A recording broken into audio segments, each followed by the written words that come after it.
Hi everyone, welcome back to my channel study with आशीष।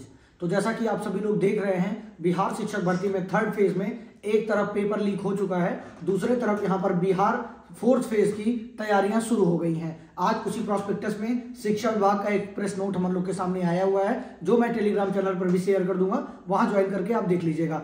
इसमें बताया गया है कि किस प्रकार से कितने पद हमारे क्लास 1 पीआरटी से लेकर 12 तक सृजित किए जा रहे हैं। अभी तक जितने पद सृजित हुए हैं उसके लिए एक प्रेस नोट आया हुआ है, और उसी के साथ साथ जो टीआरई फेज थर्ड हुआ है उसमें कल सभी लोग को ट्वीट करना है कि आपका पेपर री एग्जाम कराया जाए या एग्जाम कैंसिल कराया जाए अगर पेपर एक भी लोग के पास लीक हुआ है तो।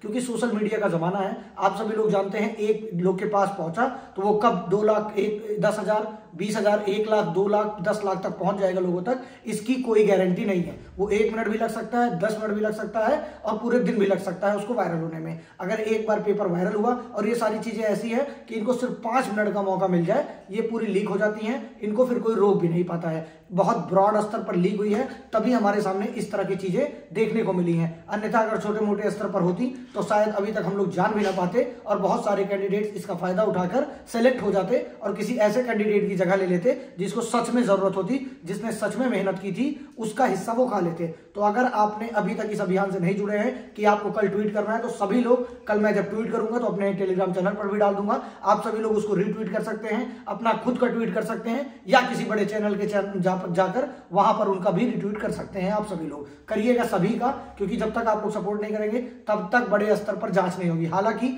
अब न्यूज में दिखाया जा रहा है कि बहुत कड़े स्तर पर कार्रवाई की जा रही है, लेकिन ये सारी चीजें अगर ना हुई होती पहले तो ज्यादा बेहतर रहता सभी शिक्षक अभ्यर्थियों के लिए, और सभी जो अधिकारी हैं बिहार लोक सेवा आयोग के, जिन्होंने पेपर कंडक्ट कराया, या बिहार प्रशासन जिसकी जिम्मेदारी है कि पेपर लीक ना हो पाए, उन सबके ऊपर कोई भी परेशानी ना आती। लेकिन अब मामला बहुत बढ़ चुका है, और पूरे सोशल मीडिया पे बच्चे के पास ये अपडेट पहुंच चुकी है कि आपका पेपर लीक हो चुका है। इसकी कोई गारंटी नहीं है कि 6 to 8 का पेपर लीक हुआ था या नहीं हुआ था। इसको भी अब जांच के दौरान अगर पता करना होगा तभी पता चल पाएगा, अन्यथा अगर वो नहीं आता है बाहर तो हो सकता है अगर हुआ भी होगा तो ना हम जान पाएंगे ना आप जान पाएंगे। तो लेकिन पीआरटी में अभी ये फिलहाल स्थिति ये है कि इसका पेपर कैंसिल होना चाहिए। इससे बड़ा प्रूफ क्या चाहिए आपको कि रात सुबह 11 बजे आपके पास पेपर आ चुका हो, और उससे पहले ये तो प्रूफ के सामने, हमारे प्रूफ के तौर पर हमारे सामने आया हुआ है। कितने बजे से ये बाहर था, कितने देर, मतलब कल ही से था बाहर कि परसों से बाहर था कि आज ही बाहर हुआ है, ये क्योंकि पूरा प्रॉपर आंसर बनाना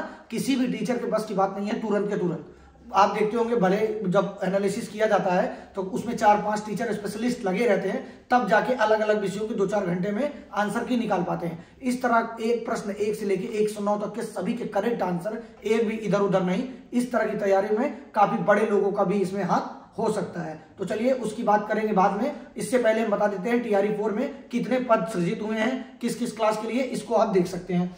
इसमें एक प्रेस नोट है, इसमें दिया गया है बिहार राज्य विद्यालय अध्यापक नियुक्ति स्थानांतरण अनुशासित कार्यवाही एवं सेवा शर्त नियमावली 2023 के आलोक में पंचायती राज एवं नगर निकाय संस्था अंतर्गत पूर्व से उच्च माध्यमिक शिक्षक के 4074 सृजित पद, माध्यमिक शिक्षक के 4316 सृजित पद, और वर्ग 6 से 8 स्नातक ग्रेड के 5957 सृजित पद, एवं वर्ग 1 से 5 के बेसिक ग्रेड के 11,039 सृजित पदों को प्रत्यार्पित करते हुए वर्ग 11 से 12 तक के अध्यापन हेतु शिक्षा विभाग के नियंत्रणाधीन विद्यालय अध्यापक के 4074 पद, वर्ग 9 से 10 के अध्यापन हेतु शिक्षा विभाग के नियंत्रणाधीन विद्यालय अध्यापक के 4316 पद, वर्ग 608 के अध्यापन हेतु शिक्षा विभाग के नियंत्रणाधीन विद्यालय अध्यापक के 5957 पद अध्यापन हेतु, और शिक्षा विभाग के नियंत्रणाधीन मतलब जो शिक्षा विभाग के अंतर्गत आते हैं उसमें पीआरटी के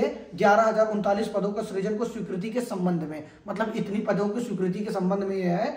इन पदों को सृजन के उपरांत नियुक्त विद्यालय अध्यापक राज्य के प्रारंभिक माध्यमिक एवं उच्च विद्यालयों में प्रभावी प्रबंधन और शिक्षा में गुणात्मक सुधार में सहयोग प्रदान कर सकेंगे। मतलब इतने पद अभी तक आपके सृजित हो चुके हैं। इसका मतलब यह है कि टीआरई 4 के लिए जिनके मन में संशय था वो एकदम निश्चित तौर पर अपनी तैयारी को आगे बढ़ा सकते हैं। और अपनी तैयारी इस प्रकार से करिएगा। आज आपको कई चीजें सीखने को मिल सकती हैं। हालांकि मैं कल पेपर का एनालिसिस बाकायदा करूंगा कि आपके कितने प्रश्न किस भाग से आए, या सारी चीजें, सारी डिटेलिंग आपको कल आपको मिलेगी। आज ही मिल जाती, लेकिन उसी बीच ये पता चला कि आपका पेपर लीक हो गया है, तो उसके लिए भी बहुत सारे अभ्यर्थी जो हमसे जुड़े हैं, जो हमारे पेड कोर्सेज से जुड़े हैं, जो हमारे चैनल को फॉलो करते हैं, जो हम पे बिलीव करते हैं, उनका भरोसा रखने के लिए हम लोगों ने अपने तरफ से पूरा एफर्ट डाला है कि पेपर को कैंसिल कराया जाए, फिर से पेपर कंडक्ट कराया जाए, एकदम शुचितापूर्ण, मतलब किसी भी प्रकार की इधर उधर के बिना पेपर हो। लेकिन उससे पहले आपको ये बातें ध्यान रखनी होगी कि पेपर आज का स्तर क्या था, किस तरीके से पेपर आया हुआ था। इसको फॉलो करके नहीं चलेंगे तो आप 5 घंटे नहीं, 15 घंटे नहीं, 100 घंटे की मैराथन देख लेंगे, 2-4 क्वेश्चन ज्यादा आप सॉल्व नहीं कर पाएंगे। तो आपको एनसीईआरटी उठाना है, नोट्स उठानी है, कुल मिला के आपको नोट से ही पढ़ना है और ज्यादा से ज्यादा प्रश्नों को सॉल्व करना है। यही सब करके आप सिलेक्शन पा सकते हैं। उससे पहले हमें क्या करना है, टीआरई 4 के इतने पद सृजित हुए हैं और ये कंफर्मेशन मिल गई है कि टीआरई 4 होना तय है। बहुत सारे कैंडिडेट्स के मन में डाउट था कि क्या ऐसा तो नहीं होगा कि चुनाव के कारण टीआरई 3 ले लिया जा रहा है, टीआरई 4 ना आए। तो टीआरई 4 का आना तय हो गया है, इतने पद सृजित भी हो चुके हैं। अब इसके आगे जो पद जुड़ेंगे वो आपको देखने को मिलेंगे, क्योंकि टीआरई 3 में भी बहुत सारे पद खाली हो जाएंगे। उसके बाद जो सारे पद पीछे भी छूटे रह गए हैं, उन सबको जोड़ते हुए टीआरई 4 में लगभग ये लोग 1 लाख के आसपास पहुंचाने का प्रयास करेंगे।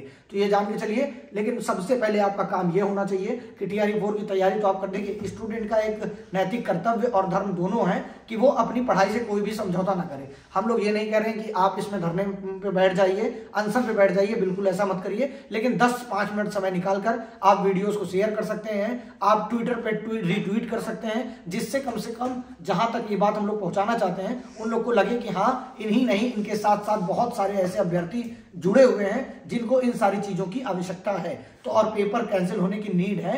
जो भी कैंडिडेट कमेंट सेक्शन में कह रहे हैं कि नहीं पेपर नहीं कैंसिल होना चाहिए, तो उनसे निवेदन है कि कृपया किसी की भावनाओं को आहत मत करिए। मुझे एग्जाम नहीं देना है, आप ये कमेंट करके मुझे आहत नहीं कर पाएंगे किसी भी प्रकार से। तो आपके कमेंट से मुझे कोई फर्क पड़ता भी नहीं है, ना भविष्य में पड़ेगा। आप अच्छा कमेंट करेंगे तो उससे जरूर पड़ेगा, लेकिन अगर आप ये निगेटिव कमेंट करेंगे तो मैं आपको बता देता हूं आपकी जानकारी के लिए, उससे एक रत्ती का इफेक्ट किसी के ऊपर पड़ता नहीं। आप अपना 2-4 मिनट का समय ही जायज, मतलब आप खाली ही होंगे तभी इस प्रकार का कमेंट करेंगे। अगर आप सीरियस कैंडिडेट होंगे तो इस प्रकार का कमेंट आपका आ ही नहीं सकता कि नहीं पेपर ना कैंसिल हो, मेरा पेपर बहुत अच्छा हुआ है। ये कोई बात हुई ही नहीं। आपके अगर मानता हूं पढ़ के गए पेपर बहुत अच्छा हुआ है तो 2-4 हजार का नुकसान सह लीजिए, ना वो मैं दूंगा ना वो आपको बिहार राज्य सरकार देगी, गलती किसी की भी नहीं हो। अब ये मान के चलिए कैंडिडेट को पेपर मिला है, 200-400 अभ्यर्थी जो पकड़े गए हैं, 200-250 वो भी अभ्यर्थी ही हैं। तो इसमें कुल मिला के अधिकारियों की और अभ्यर्थियों के बीच का मामला फंस जाता है। पेपर कहां से लीक हुआ ये किसी को पता नहीं चल पाएगा, और ना पता चल पाएगा तो भी अगर कोई बहुत बड़ा आदमी इन्वॉल्व होगा इसमें तो उसका नाम बाहर सामने नहीं आएगा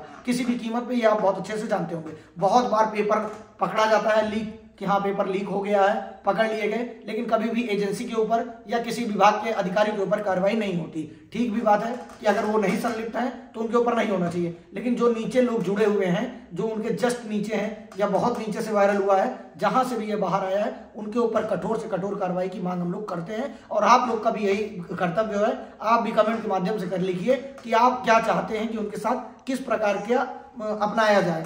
वैसे सरकार ने काफी कड़े प्रावधान लगाए हैं कि पेपर लीक मामले में लंबी सजा होगी और लंबे जुर्माने उनके ऊपर दिए जाएंगे, लेकिन इससे सबसे जो अभ्यर्थियों का नुकसान हुआ है उसका भरपाया कोई नहीं कर पाएगा, ये तय है। उसके लिए अपने आपको अपने दिल पर पत्थर रखना होगा। पत्थर रखने के साथ आपको अपनी तैयारी फिर से उसी तरीके से करना स्टार्ट करना होगा जिस तरह आप अभी तक पढ़ रहे थे। और अगर नहीं पढ़ रहे थे अच्छे से तो अब और अच्छे से पढ़ना शुरू कर दीजिए, क्योंकि आज का पेपर जब आपने देखा होगा तो आपके होश उड़ गए होंगे। पेपर बहुत टफ था। तो टीआरई 4 की तैयारी में भी जो कैंडिडेट जुटे हैं वो जुटे रहे। टीआरई 3 में जिनकी शिकायत थी, किसी बहाने से उनको अब समय मिल जाएगा कि उनका पेपर लीक हो गया है, फिर से उनको आगे पढ़ने के लिए मौका मिलता रहेगा। तो चलिए इस वीडियो में फिलहाल इतना ही। ऐसे ही अपना प्यार कमेंट सेक्शन में दिखाते रहिए। चैनल को सब्सक्राइब करना बिल्कुल मत भूलिए, जिससे हमारा आपका भी सहयोग होता रहे और आपके एक सब्सक्राइब से हमें बहुत ज्यादा सांत्वना मिलती है और हमारा बहुत प्रोत्साहन बढ़ता है। तो आप सभी लोग का सपोर्ट और प्यार ऐसे बना रहे। कमेंट सेक्शन में जरूर प्यार दिखाइए। Thank you so much.